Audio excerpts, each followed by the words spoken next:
Today I'm bringing you a bunch of really cool advanced gameplay tips for Ring Fit Adventure for those who have got experience and want to get more out of this awesome workout game. We're going to go over some exercise specific stuff as well as how to do some of the harder challenges in the game and do some power leveling. Great stuff, let's get into this. Please note there may be a couple of story spoilers in this one, but if you're an advanced player, you've likely completed it.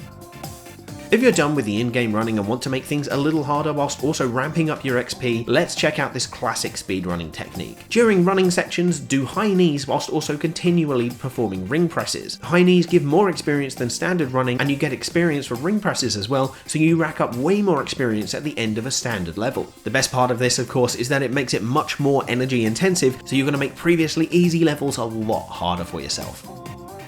Now when we perform an exercise program, more often than not it involves splits. We split the work that the muscles are doing over a few days. This allows us to focus specific body parts on specific days and then allow them to rest on other days where other muscles are being dominant instead. This not only promotes good recovery, but it gives you space to do more focused work on other muscles while it's recovering, and therefore you're going to get better workouts for your time. Ring Fit doesn't do masses to promote this, although some of Adventure Mode's worlds are geared towards certain types of fit skill. So if you want to create efficiency with your training, set the exercises from specific areas you want, or use certain muscle groups. Use the hashtags to see what muscles you're training, or just use the ones from your legs, arms, yoga, etc. It lets you create effective splits. A pro recommendation is to use larger muscles like your quads and glutes earlier in the week after a rest day, and then more core focused ones the day before a rest day as you use your core throughout all of your exercises. Check out the Ring Fit Kickstart program for a full 30-day example of this.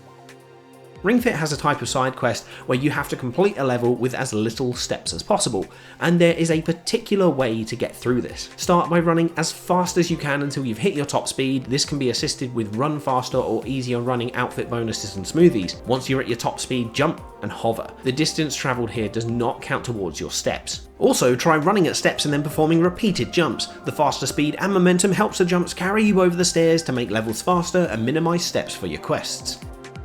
In March 2020, Ring Fit received its final update, or final as of this video. In that, a new option was put into the settings menu, which is to always finish the last exercise. Basically, the default option for Ring Fit Adventure has you defeat an enemy and then you stop your exercise, but that can lead to some unbalanced work. So you can select either finish all moves or finish both sides for two-sided attacks. As an advanced player, I'd recommend finish all moves. This gives you extra reps for your workout, which allows you to beat the hoplins silly and prevents underworking one side of your body, which can create postural issues since one side could be weaker than the other. You also gain more experience, which is always good. Much like in Pokemon, there is a same type attack bonus, commonly referred to as stab. Once the power is unlocked, using a red move against a red enemy gives a 50% damage bonus, which becomes a significant strategy for enemies and bosses. So there are two ways to look at this. If you want to increase the length of your workout, well, you just use moves that aren't super effective against it, and then it's going to do less damage and extend the amount of work you have to do to beat that enemy. But if you do want to use stab, but want to train a specific body part, make sure you have smoothies that change your attack types to the type it's strong against your opponent, and then use your regularly scheduled moves. This means more damage, and you can keep up the splits you're doing, so it can work no matter what style you play. Rest times are very important in exercise, and the amount of time you give yourself to recover can affect your workout very drastically. This is how different things like circuits and supersets work, and well, you can do something like that in Ring Fit. Essentially, you get from one exercise to the next as quickly as possible. I like to do this in custom mode, creating a Ring Fit circuit like this. Set 5 to 7 exercises at whatever reps needed, then start your circuit.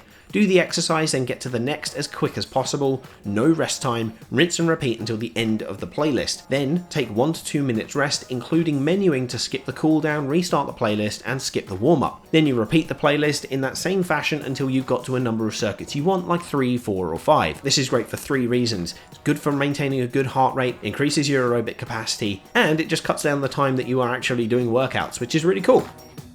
If you completed Adventure or New Game Plus or New Game Plus, you may want to restart the adventure just to kind of restart the game and challenge yourself again. But does it feel a little too easy for you? Perhaps. And that's why you should try a challenge run. Much like Pokemon again, you can add or take away gameplay components yourself to make it more challenging. Don't use stab moves. Use no smoothies. Only leg skills, only the basic clothes, no side quests. There are a heap of different ways to play and enjoy Ring Fit Adventure, so creating your own challenge run can be a fun way to alter the experience again. You could even try speedrunning the game for an intense challenge. Check out speedrun.com for strategies, or Ventifer on YouTube for some cool speedrun guides. And those are 7 advanced tips for advanced players. You can change the game however you want, using your rest times, playing with different modifiers for the adventure mode, and making sure you're completing all the exercises as well. It's really cool. I'm personally looking at trying to speedrun the game. It's really interesting. It's definitely some cool strategies that you need to use, and it makes for a really intense workout, so definitely something I recommend you try. But anyway, thank you so much for watching, and let me know if you have any tips yourself for Ring Fit. As always, thanks to my wonderful patrons like Rain, I Love Waffles 1311, and Sick Hippie for the support they give through Patreon. I really appreciate that as always. Thanks for your time today. I'm Master Trainer Peter, and I'll see you in the next video.